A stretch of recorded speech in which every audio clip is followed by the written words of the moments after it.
Hello everyone. आप सबका बहुत बहुत स्वागत है आपके अपने चैनल करिश्मा एकेडमी पर। हमने एनपीओ चैप्टर स्टार्ट कर रखा था जिसमें हम इसकी 3 क्लासेस कर चुके हैं। रिसिप्ट एंड पेमेंट अकाउंट बनाना सीख लिया हमने, इनकम एंड एक्सपेंडिचर अकाउंट भी बनाना सीख लिया सिंपल वे में। ठीक है, हमने एडजस्टमेंट स्टार्ट की थी जिसमें हमने की थी adjustment, fund based accounting adjustment हम कर सके, मतलब फंड्स को कैसे शो करना है वो था। आज हम करने वाले हैं कॉस्ट ऑफ मटेरियल कंज्यूम्ड। ठीक है, कॉस्ट ऑफ मटेरियल कंज्यूम्ड। ठीक है, मोस्टली इसमें ना क्या लेते हैं, एक तो स्टेशनरी को लेते हैं, स्टेशनरी हो सकती है, मेडिसिन हो सकती हैं, और क्या हो सकता है, स्पोर्ट्स मटेरियल हो सकता है। ठीक है, ये 3 चीजें लेते हैं वैसे। ठीक है, अब देखो कॉस्ट ऑफ मटेरियल कंज्यूम, इसको शो कहां करते हैं, इनकम एंड एक्सपेंडिचर अकाउंट में, इनकम एंड एक्सपेंडिचर अकाउंट में। और कहां करेंगे, डेबिट साइड में। कहां करेंगे, डेबिट साइड में। क्यों करेंगे, क्योंकि ये क्या है, एक्सपेंसेस है। ठीक है, कॉस्ट ऑफ मटेरियल कंज्यूम्ड कहां शो करेंगे, इनकम एंड एक्सपेंडिचर अकाउंट में। कहां करेंगे, डेबिट साइड में। क्यों, क्योंकि ये एक्सपेंसेस है। ये हम कर चुके हैं कि इनकम एंड एक्सपेंडिचर अकाउंट कैसे बनता है, प्रॉफिट एंड लॉस अकाउंट की तरह। मतलब नॉमिनल अकाउंट की, नॉमिनल अकाउंट इसका नेचर है, debit all the expenses and losses, credit all the incomes and gains. तो ये हमारा एक्सपेंसेस है, तो कहां आएगा, डेबिट साइड में आएगा। ठीक है, अब देखो कॉस्ट ऑफ मटेरियल कंज्यूम मतलब क्या है। देखो मान लो हमारे पास स्टेशनरी है। ठीक है, शुरू में हमारे पास मान लो इसका 1 लाख का स्टॉक था। ठीक है, 1 लाख का स्टॉक था। ठीक है, या आप मेडिसिन भी ले सकते हो। लास्ट में हमारे पास एट द एंड कितना रह गया हमारे पास, सपोज करो 20,000 रह गए बस। तो जो बीच में 80,000 रुपए है वो हमने क्या किया, ड्यूरिंग द ईयर क्या किया है, कंज्यूम्ड किया है। यानी इतनी मेडिसिन हमने क्या कर ली, कंज्यूम्ड कर ली, मतलब सर्विस में दे दी, मतलब जो भी हमारा वो था, मतलब देना था, जैसे बांटना, वो बांटना हमने बांट दी, मतलब हमने क्या कर ली, कंज्यूम कर लिया एक तरह से। इसको बोलते हैं कॉस्ट, मतलब मटेरियल कंज्यूम्ड। ठीक है, अब हमने इसकी कॉस्ट निकालनी है। ठीक है, एक चीज और ध्यान रखना, जो हमारा एनपीओ है ना, उसके लिए हमारा जो फाइनेंशियल ईयर रहता है वो क्या रहता है, 1 अप्रैल टू 31 मार्च रहता है नॉर्मली। ठीक है, ये हमारा फाइनेंशियल ईयर होता है। ठीक है, अब देखो इसका जो फॉर्मूला है वो क्या होता है, सिंपल जैसे हम निकालते हैं ना, कोग्स निकालते थे, कॉस्ट ऑफ गुड्स सोल्ड, वैसे ही इसमें निकालना है cost of material cost, cost of material consumed. Formula क्या है, opening stock plus purchases minus closing stock. ये क्या है, हमारा फॉर्मूला है कॉस्ट ऑफ मटेरियल कंज्यूम्ड निकालने का, मतलब जितना मटेरियल कंज्यूम्ड हुआ उसकी कॉस्ट निकालने का फॉर्मूला है ओपनिंग स्टॉक प्लस परचेज। मतलब ओपनिंग स्टॉक क्या हुआ, जितना हमारे पास शुरू में था, उसके बाद कितना हमने परचेज कर लिया, और कितना हमारे पास अब पड़ा है लास्ट में, एंड में। ठीक है, तो हमारे पास क्या आ जाएगा, कॉस्ट ऑफ मटेरियल कंज्यूम्ड आ जाएगा। एक चीज और ध्यान रखना, परचेज में कौन सी परचेज आएगी, जैसे उसमें दोनों परचेज होती थी, टोटल परचेज, यानी कैश प्लस क्रेडिट दोनों होगी। ठीक है, कैश प्लस क्रेडिट ये होगी दोनों में परचेज। ठीक है, अब देखो एक चीज और भी हो सकती है, जैसे मान लो मेरे पास क्लोजिंग स्टॉक, ओपनिंग स्टॉक था 80 का, 80,000 मान लो, 80 लाख मान लो। ठीक है, 80 मान लो, उसमें क्या है, मैंने परचेज कर लिया, मान लो 50 परचेज कर लिए, पेन कह लो या बैट कह लो, चलो मान लो स्पोर्ट्स मटेरियल में मैंने बैट्स ले लिए। ठीक है, 80 बैट्स मेरे पास पहले पड़े थे, 50 बैट मैंने और खरीद लिए। ठीक है, और सपोज करो मैंने क्या किया हो, 30 बैट, मतलब 30 बैट मैंने क्या कर दियो, सेल कर लियो, 30 बैट क्या कर दियो मैंने, सेल कर लियो। ठीक है, और क्लोजिंग मेरे पास अब 10 बचा हुआ है, सपोज करो 10 बचा हुआ है। ठीक है, तो ये देखो इन दोनों का टोटल कितना हुआ, 130। ठीक है, 130 में से 30 मैंने क्या कर दिया, सेल कर दिया, मेरे पास कितना बचा, 100। और अब मेरे पास क्लोजिंग कितना बचा है, 10 बचा है, तो यानी मैंने कितना कंज्यूम किया होगा, 90 कंज्यूम कर लिया, मतलब इसका ये मतलब आ गया। ठीक है, कई बार ऐसे भी निकालते हैं, मतलब आपको क्या किया हो, सेल दे रखी होगी, तो सेल हमने क्या करनी है, माइनस करनी है। ठीक है, फॉर्मूला ये है opening stock plus purchase minus closing stock. अगर मान लो हमने सेल कर दिया हो कुछ आइटम्स को, तो सेल को हमने इसके अंदर से क्या कर देना है, माइनस कर देना है। ठीक है, तो हम कैसे निकालेंगे, opening stock plus purchase minus cell minus closing stock, ऐसे भी निकालते हैं।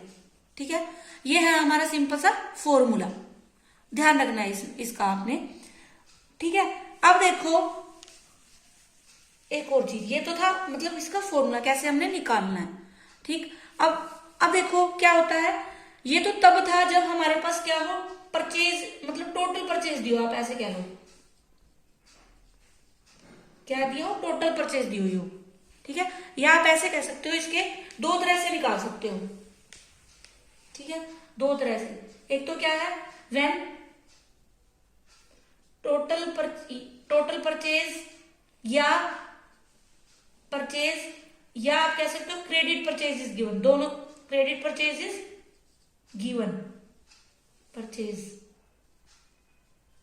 अब यहां पे क्या आएगा, व्हेन क्रेडिट परचेज या total purchase is not given.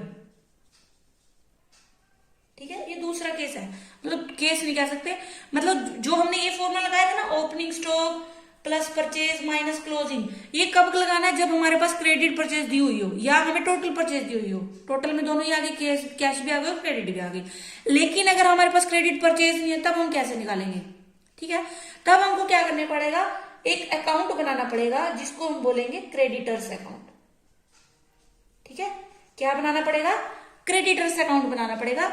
और इस अकाउंट से हमारे पास क्या निकल के आएगी, हम क्या फाइंड कर सकते हैं, क्रेडिट परचेज हमारे पास क्या आ जाएगी, निकल के आ जाएगी जब हम ये अकाउंट बनाएंगे। ठीक है, दोनों में यही डिफरेंस है। अगर हमें क्रेडिट परचेज दी हुई है तो हम सीधा ये फॉर्मूला लगा लेंगे, opening plus purchase minus closing stock, मतलब opening stock plus purchase minus closing stock, कोई दिक्कत नहीं है, इसमें तो सिंपल सा है। लेकिन अगर हमारे पास क्रेडिट परचेज नहीं दी हुई है, तो हमें क्या करना पड़ेगा, एक अकाउंट बनाना पड़ेगा, क्रेडिटर्स अकाउंट। क्रेडिटर्स अकाउंट बना के हमारे पास क्रेडिट परचेज आ जाएगी, फिर हम इस फॉर्मूले में लिखा देंगे, उसके बाद ये वाला फॉर्मूला लगेगा, opening plus purchase minus closing stock. ठीक है, ये चीज ध्यान से देख लो, अगर हमारे पास टोटल परचेज या क्रेडिट परचेज दी हुई है तो आपने ये फॉर्मूला लगाना है, सीधा कुछ नहीं करना, opening plus purchase minus closing stock, ये हमारे पास आ जाएगा। बट अगर आपके पास क्रेडिट परचेज नहीं दी हुई है, तो एक केस मतलब एक स्टेप बढ़ जाएगा, आप ऐसे कह लो, एक स्टेप क्या पड़ेगा, आपको क्रेडिटर अकाउंट बनाना पड़ेगा, और इस क्रेडिटर अकाउंट से क्रेडिट परचेज निकल कर आएगी, और इस पर फिर इसको हमने इस फॉर्मूले में लगा देना है, मतलब क्रेडिट परचेज यहाँ पे आ जाएगी, ओपनिंग प्लस क्रेडिट परचेज या परचेज माइनस क्लोजिंग स्टॉक, ये है फॉर्मूला। अब हमने क्या बनाना है, क्रेडिटर्स अकाउंट बनाना सीखना है कि वो कैसे बनाना है। ठीक है, क्रेडिटर्स अकाउंट, ठीक, ये हमारा है क्रेडिटर्स अकाउंट। यहाँ पे वही पर्टिकुलर अमाउंट क्रेडिट डेबिट, यहाँ क्या लिखोगे, क्रेडिटर्स अकाउंट। ठीक है, अब देखो क्रेडिटर्स क्या है, क्रेडिटर्स यानी क्या होता है, लाइबिलिटी, मतलब क्रेडिट बैलेंस होता है ना, उसका क्रेडिट बैलेंस होता है। तो यहाँ पे क्या आ जाएगा, बाय ओपनिंग क्रेडिटर्स, यानी ओपनिंग का या बैलेंस बीडी कह लो, यहाँ पे वो भी कर सकते हो, बाय ओपनिंग क्रेडिटर्स। क्यों, क्योंकि क्या है, ये क्रेडिट है, और क्रेडिटर का क्या होता है, क्रेडिट बैलेंस होता है। ठीक है, और यहाँ पे क्या हो जाएगा, टू क्लोजिंग क्रेडिटर्स। ठीक है, अब अगर हमने क्रेडिटर्स को पेमेंट कर दी, तो हमारी एंट्री क्या होती है, creditors account debit to bank हो जाता है। ठीक है, तो यहाँ पे क्या आ जाएगा, टू बैंक, हमने क्या कर दी, पेमेंट कर दी, जो यहाँ पे अमाउंट आ जाए वो लिख देनी है। ठीक है, अब एक चीज और रहेगी, क्या है, एक चीज रह गई, एडवांस होगा, मतलब हमने क्या किया, एडवांस बिगिनिंग और एंड का वो दिया होगा, वो क्या करना है आपने, अगर आपका बिगिनिंग का दिया है तो क्या लिखोगे, to advance to creditors at the beginning, ठीक है। और अगर क्लोजिंग है तो वो यहां पे आ जाएगी by advance at the end, कह लो चाहे एट द एंड, ठीक है। हमारे पास क्या निकल के आएगा, क्या निकल के आएगा हमारे पास, यहां से निकल के आ जाएगी हमारे पास बाय परचेजेस, ठीक है। क्या आएगी, बाय परचेजेस निकल के आ जाएगी हमारे पास, ठीक है। ये हमारा बैलेंस भी होगा और वो भी होगा, बाय परचेजेस अकाउंट हमारे पास, यहां से हमारे पास ये आ गई हमारे पास क्रेडिट परचेज, ठीक है। ध्यान से देख लो एक बार और, क्योंकि मान लो अगर आपके पास नहीं दिया होगा तो आपको ऐसे ही बनाना पड़ेगा। क्रेडिट अकाउंट वो पूछ भी सकता है कि बनाओ अलग से 2 मार्क्स में या 3 मार्क्स में, ठीक है। पहले देखो क्रेडिटर्स का बैलेंस कौन सा होता है, क्रेडिट बैलेंस होता है, तो आपने ओपनिंग बैलेंस क्रेडिट साइड में लिख देना है बाय ओपनिंग क्रेडिटर्स, और क्लोजिंग बैलेंस कहा आ जाएगा, डेबिट साइड में आ जाएगा टू क्लोजिंग क्रेडिटर, ठीक है। Opening creditor, closing creditor. उसके बाद आपने क्या करना है, क्रेडिटर्स को पेमेंट कर देते हैं। क्रेडिटर्स को पेमेंट कर दिया तो हमने क्या लिखना है, टू बैंक, क्योंकि क्रेडिटर क्या होता है, डेबिट, एंट्री क्या होगी, क्रेडिटर टू बैंक अकाउंट, तो डेबिट साइड में क्या आ जाएगा, टू बैंक, ठीक है।